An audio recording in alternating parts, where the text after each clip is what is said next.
எடப்பாடி பழனிசாமி 3 கார்ல போனாரு. ஏய் நடந்து போவேன், அதுக்கு என்னுடைய விருப்பம் ஐயா. உன்ன மாதிரி என்ன கோடி கோடியா கொள்ளையடிச்சு வச்சிருக்கிற.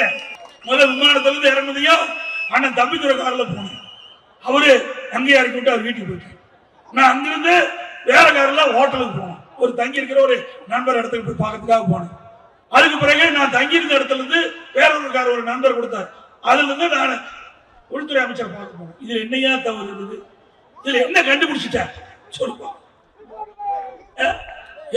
உள்துறை அமைச்சர் பாத்தீங்கன்னா அவர் என்ன பாகிஸ்தான் இருக்கிற அமைச்சரா? இந்திய நாட்டுடைய உள்துறை அமைச்சர் ஐயா. அவரை தான் நான் பார்க்க போனேன். நான் பார்க்க போறதுக்கு முன்பாகவே சட்டமன்றத்தில் நீங்க பேசுறீங்களா? எதிர்கட்சி தலைவர் எடப்பாடி பழனிசாமி அவர்கள் உள்துறை அமைச்சரை சந்திக்கின்ற பொழுது இதெல்லாம் பேச வேண்டும் என்று நீங்க சொன்னீங்களா? நாம பார்க்கறதெல்லாம் பொறுக்கல.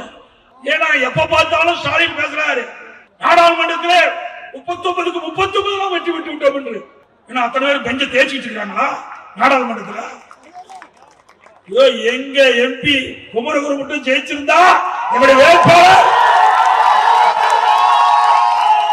நான் பேசுற பேச்ச நாடாளுமன்றத்தில் பேசியிருப்பார். தமிழ்நாட்டு மக்களுடைய குரல் நாடாளுமன்றத்தில் ஒலித்திருக்கும்.